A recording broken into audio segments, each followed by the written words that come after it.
In this first example we're going through in this video is calculating ionization constants for conjugate acid-base pairs. So we have here the Kb for NO2 minus, and we need to calculate the Ka for its conjugate acid. And we have this relationship here. So this relationship is what's going to allow us to calculate for this Ka. So far, let's see what we have. We have our Kb, we have our Kw for sure, and what we need is our Ka. So here what we're working with is Ka. I know I have the entire thing here, but it should be Ka times our Kb equals Kw, and that is what will allow us to get that. So to isolate that, I'm going to divide both sides by Kb, and then we get Ka equals Kw divided by Kb. So hopefully you remember that Kw, it always equals 1 times 10 to the negative 14th. That's always the value for Kw. It's true for any solution. And they gave us the Kb, and all we have to do is plug it in. So 2.17 times 10 to the negative 11th, and you divide this out, and you should get 4.6 times 10 to the negative 4 for our Ka. Next, we are determining a Ka, so an acid constant, from equilibrium concentrations. And this is just us, applying what we have learned so far about equilibrium constants. Remember, it's the products divided by the reactants. We're applying that in this situation. So here we have acetic acid, which is the principal ingredient in vinegar, and that's what gives it that nasty sour taste. Here we have acetic acid reacting with water. We get hydronium production, and then we have the conjugate base in solution. So at equilibrium, the solution contains this much of acetic acid, this much, and this much of our hydronium, and also our conjugate base. So we have the values for everything. How do we set this up? So hopefully you remember that Ka is equal to our products, like I said, I'm just repeating myself, divided by our reactants. So we are going to first just set up to make sure we have everything, good, nothing out of place. Our products divided by our reactants, which is the original acetic acid. And remember, water is not included because it's a liquid. It does not change the equilibrium constant. Well, in this case, the Ka, the acid constant. So next, all we're going to do is plug in. We have all the concentrations, so we just have to plug everything in. So on top, we have 0.00118 twice. And then at the bottom, we have 0.0787. And we don't have to raise anything because everything's just 1 to 1 to 1. So you plug that in. For your answer, we should get 1.77 times 10 to the negative 5th as our Ka value. So let's kind of connect it to what we learned about pKa. So pKa is the negative log of your Ka. So if we go ahead and plug this in, and I'm just going like above and beyond this problem, but just so that you get some extra practice, if we go ahead and plug this in, we end up getting 4.75 as our pKa. Remember that a larger pKa means a weaker acid. So here our pKa isn't, that large. It's somewhere like roughly in between. So that means our solution is definitely weak acid. Acetic acid is a weak acid, but this gives you a relative idea, like between 1 and 10, where it kind of falls. Next, we have a very similar problem to the one we just finished, except we're determining Kb instead. But we're still working with these equilibrium concentrations and just setting it up and plugging it in into our Kb. So I would say the only thing different about this particular problem is you're kind of required to at least understand, you know, what product you form and what everything means. It's kind of given to you in the problem, but you may need to write out the equation if you don't necessarily if you aren't necessarily able to just kind of recognize it right away, but that's okay. So we have a base, specifically caffeine, H10N4O2. We know that it's reacting as a base and it's in water. So we need to write out the products, and they're given to you. Like I said, they're here, except you kind of just need to pick it out out of here. One thing that's going to form, and that's the definition again of Bronsted bases, is that they will accept a proton in order to form OH minus. So that's one thing that we form. And then the other thing you form is your conjugate acid. And I'm just going to write it right here. H10 and 4O2. Always hate writing long equations, long formulas like that. And that's basically your equation. But from that helps you figure out, like, okay, let me set up my KB. I know where my products are and I know what my reactants are. We know that H2O is not going to go into our calculation because it's a liquid. We are only going to take into account the OH minus, our conjugate acid, and obviously our original weak base.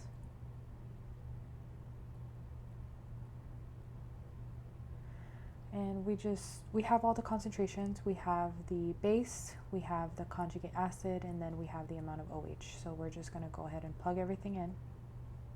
And now that we have that plugged in, we can go ahead and calculate it by plugging into your calculator.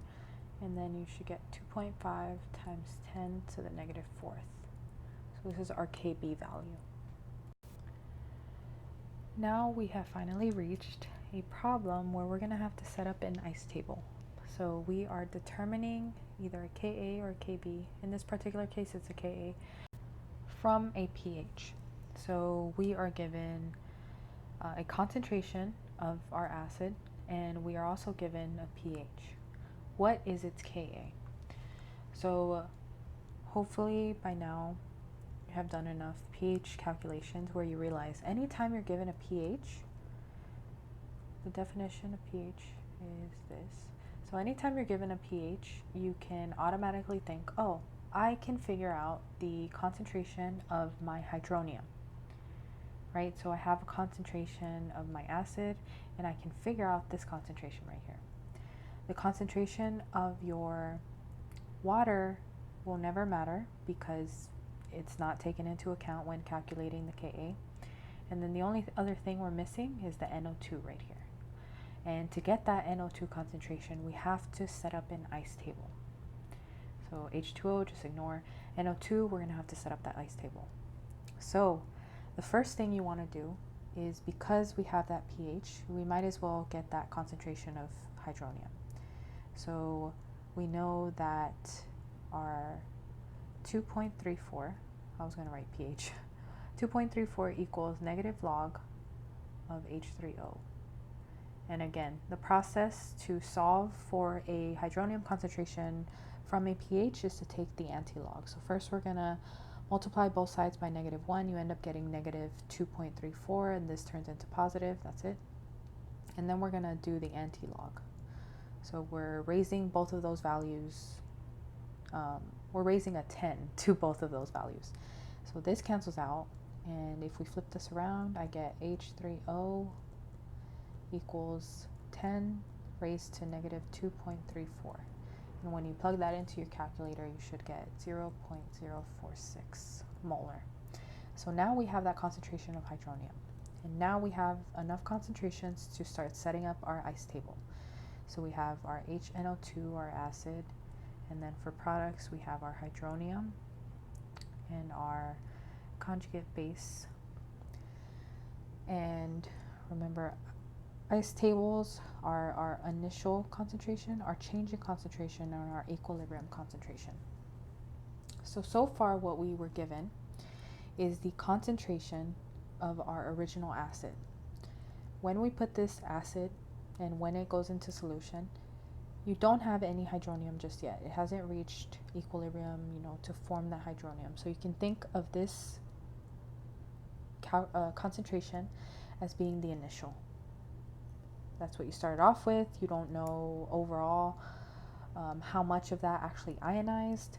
So what we're going to do is we're going to set these both to 0 because it hasn't reached equilibrium. It hasn't formed any of those yet. But we did start off with this amount of nitrous acid. So we have that so far.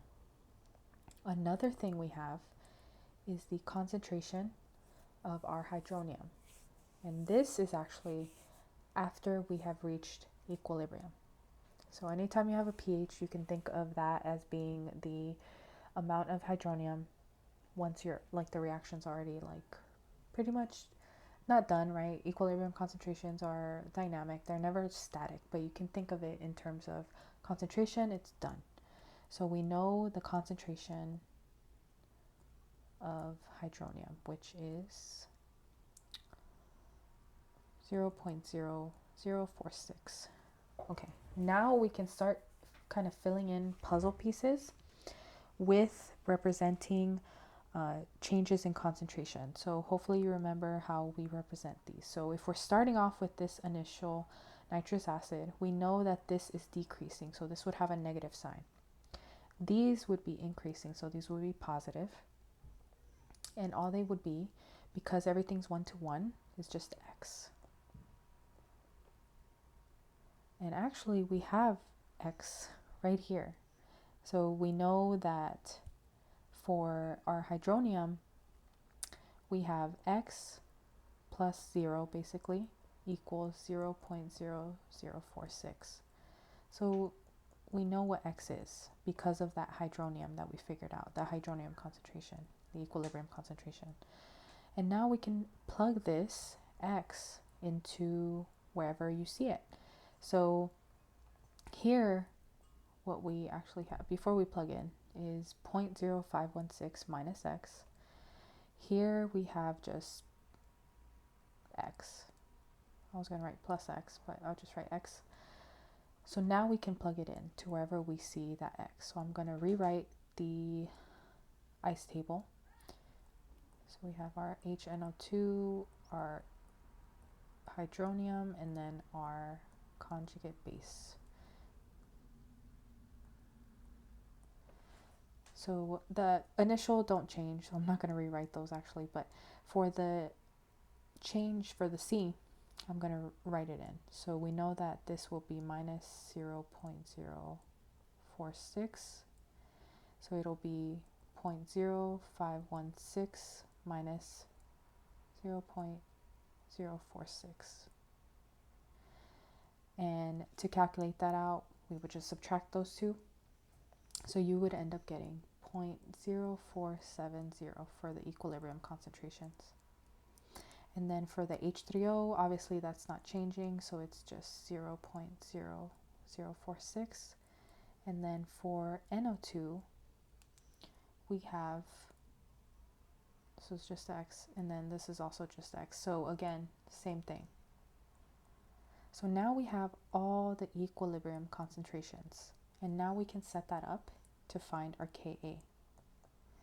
So our Ka would be our products divided by our reactant. So it's going to be that times itself divided by our reactant.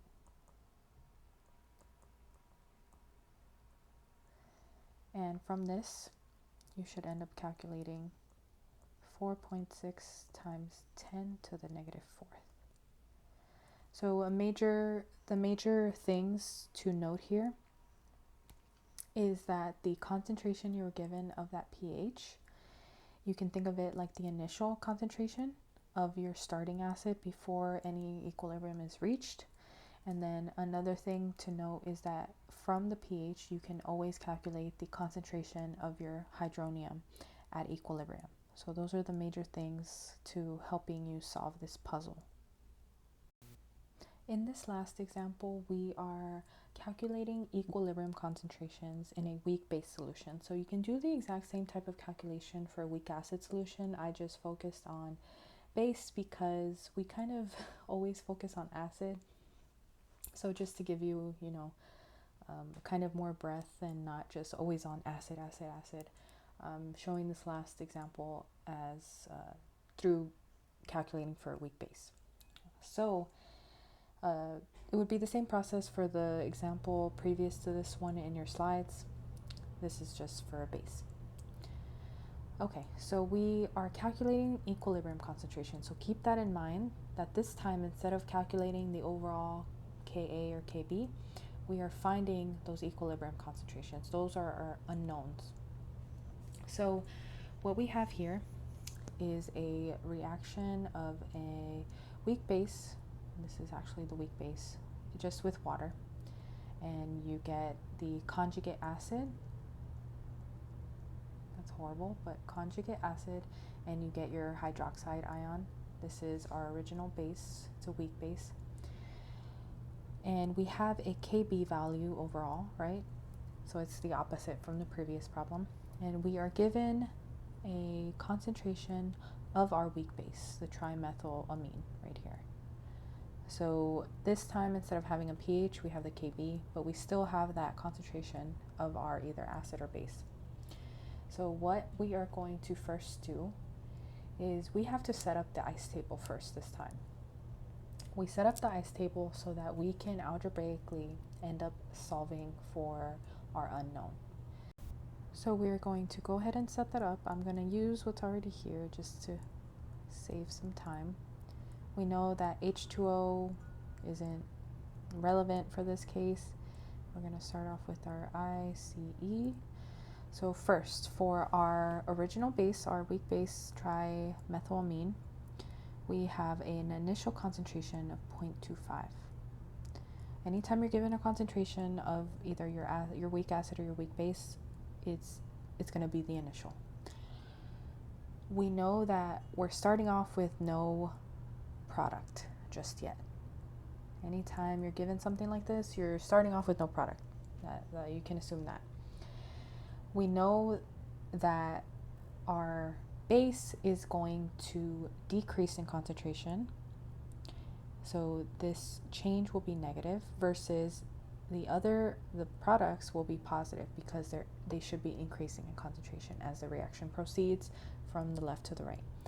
Because everything is 1 to 1, you can just write X, the change there.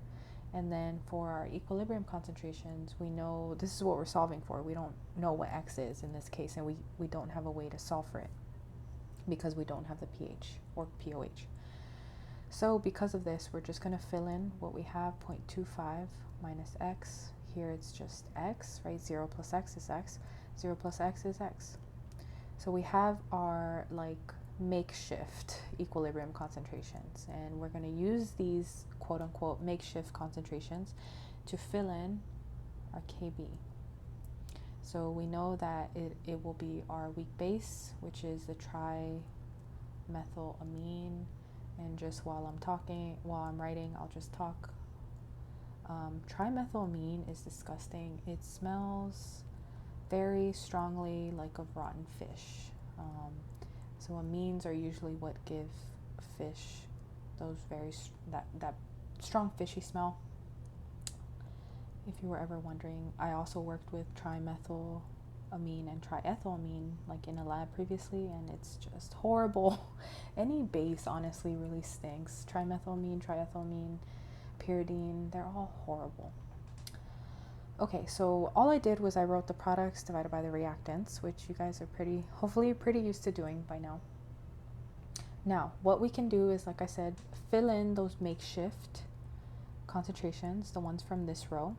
So we are going to fill in our products, which is just X divided by 0.25 minus X. So here what it looks like is we have Kb equals X squared, right, divided by 0.25 minus X. Now there's one little trick you have to do here, and I'm sorry, you're probably like, oh, I'm sick of having to know all these tiny things. But it's really helpful.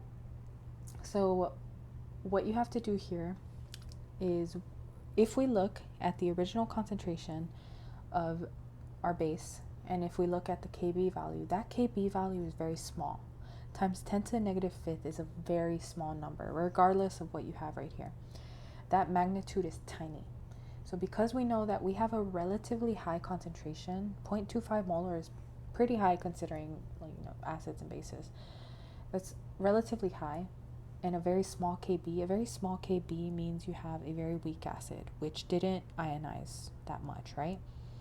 So whatever change occurred at equilibrium is negligible.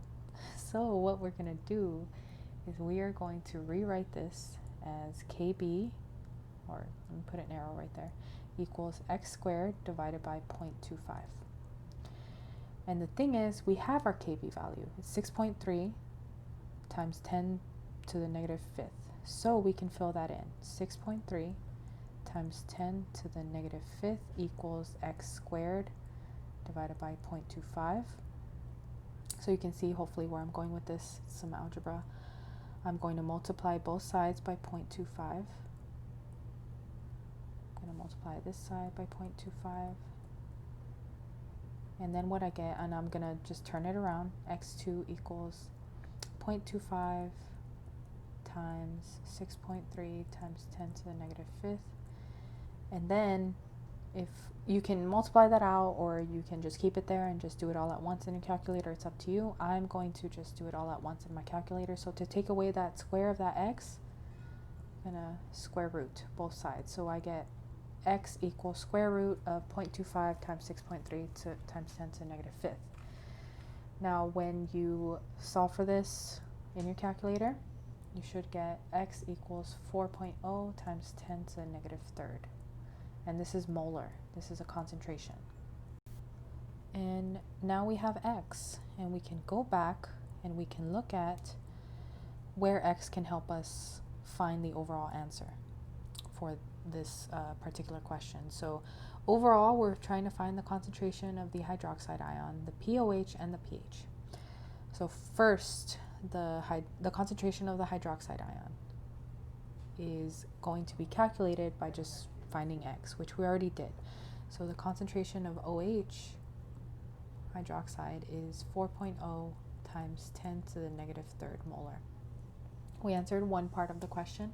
The next part is to find the pOH. To do that, we are going to take the negative log of our concentration. So because you found that, makes it super easy. The pOH is equal to 2.40. So now we have the pOH, and then the last thing to do is find the pH. To find the pH, we have to understand this idea that pH plus pOH equals 14. So all we're going to do is subtract the pOH from 14. So 2.40, subtract it from that, and then you end up getting 11.6 for your pH. Which makes sense because this is a base. So if in the pH scale, a high pH means that you have a basic solution, a low pH means you have acidic. So we found all three answers, and I'm boxing them right now to this problem. So in this problem, it's the opposite from the previous one. We have no equilibrium concentrations, and that was our main goal, to find that equilibrium concentration. That's what all of this algebra was for, to find that right there. And then from there, it's easier.